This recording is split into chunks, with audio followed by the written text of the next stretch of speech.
মা, এই হচ্ছে অফিস যেখানে আজকে আমার অডিশন, কিন্তু কাউকে তো দেখতে পাচ্ছি না। এক কাজ করি, ওই মেকানিকটাকে জিজ্ঞাসা করি। হ্যাঁ, হ্যালো, এই যে এখানে কাউকে দেখতে পাচ্ছেন, আপনি কি বলতে পারেন কে কোথায় আছে?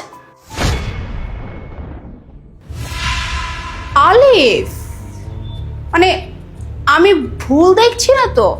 মানে তুমি মেকানিকের কাজ করো, মানে এসি মেকানিক? মানে এখানে তুমি এসি ঠিক করতেছো? সিরিয়াসলি? ও মাই গড, মানে তোমাকে যে আমি এভাবে দেখবো কোনোদিন এটা আশাই করি নাই। আমি আসলে ও মা, তোমাকে পরিচয় করে দিই। ও হচ্ছে আলিফ, আমার বয়ফ্রেন্ড ছিল, মানে আমাকে পছন্দ করতো। আর তুমি জানো মা, ওর না একটা স্বপ্ন ছিল হিরো হওয়ার। সে নাকি অনেক বড় হিরো হবে, এই দেশের সব থেকে মেগা স্টার হবে। দেখো না এখন কিসের স্টার হয়েছে, এসি মেকানিক। কি বলিস মুনা, এরকম একটা ছেলে হিরো হবে? তা সম্ভব কি করে? কারণ ওর চেহারার ভিতরে তো হিরোর কোনো ভাবই নাই। ওর তো চেহারাটার ভিতরে শ্রমিক শ্রমিক ভাব। ও হিরো হবে কি করে? আর তুইও না কি যে বলিস না বাবা, বুঝি না আমি কিছু। শেষ হয়েছে তোমার?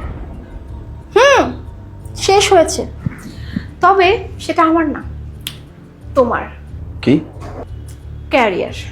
ক্যারিয়ার? ঠিক বলছো। যাই হোক, আমার ক্যারিয়ার নিয়ে তোমার এত চিন্তা করতে হবে না।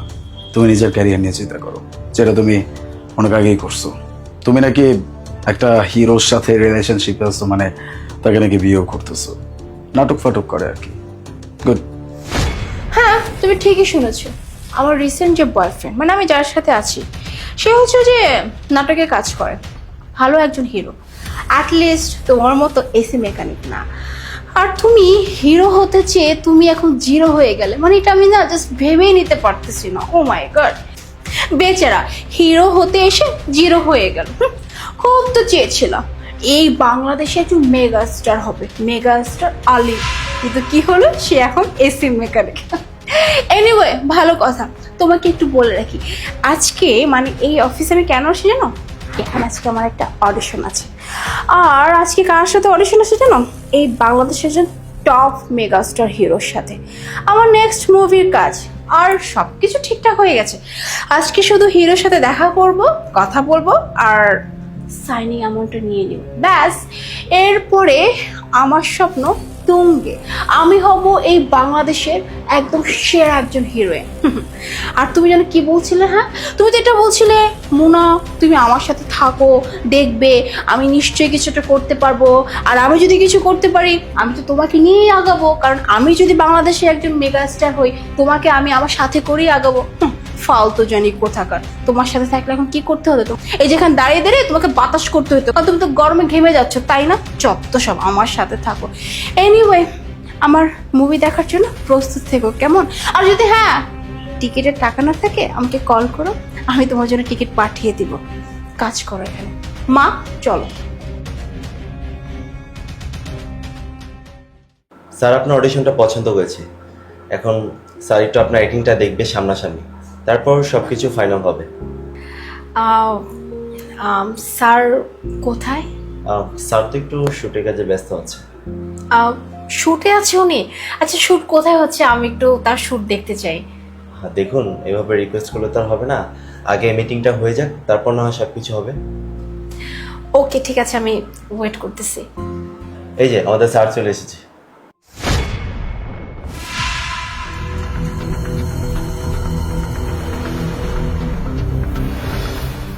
তুমি তুমি এখানে কি করতেছো? আপনি স্যারকে আগে থেকে চিনেন নাকি? হ্যাঁ, ও তো একটা মেকানিক। হ্যাঁ, এসির মেকানিক, আপনাদের এইখানেই তো এসি ঠিক করতেছিল। নাকি মাথা ঠিক আছে? আপনি কি বলছেন? উনি তো সেই মেগাস্টার যার সাথে আপনি শুট করতে এসেছেন, আর ওনার সাথেই তো আপনার মিটিংটা হওয়ার কথা। কি? আমি তোমার অডিশন দেখছি, ভালো, বেশ ভালো অ্যাক্টিং করো তুমি। Thank you sir, and I am really sorry যে কিছুক্ষণ আগে আমি আপনার সাথে অনেক দুর্ব্যবহার করেছি। বাই দ্য ওয়ে, তুহিন ওনাকে ওনার ক্যারেক্টার বোঝা দিছো? হ্যাঁ, আমি তো জানি যে কোন ক্যারেক্টারের জন্য আমি আমার প্রোফাইলটা সাবমিট করেছিলাম, লিড ক্যারেক্টারের জন্য। সরি? কি বলছেন আপনি? লিড ক্যারেক্টার তো করবে আনিকা। আনিকা? বুঝলাম না। হ্যাঁ, আনিকা স্যারের গার্লফ্রেন্ড, উনি হচ্ছে লিড ক্যারেক্টারটা করবে। তাহলে আমি কোন ক্যারেক্টার প্লে করব? মেড।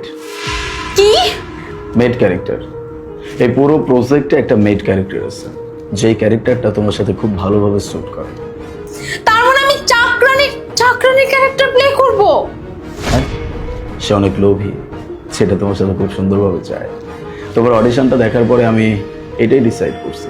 আমি ভেবে নিছি এই ক্যারেক্টারটা যদি কারোর সাথে স্যুট করে, এটা শুধুমাত্র তোমার সাথে। If you want then you can do, otherwise.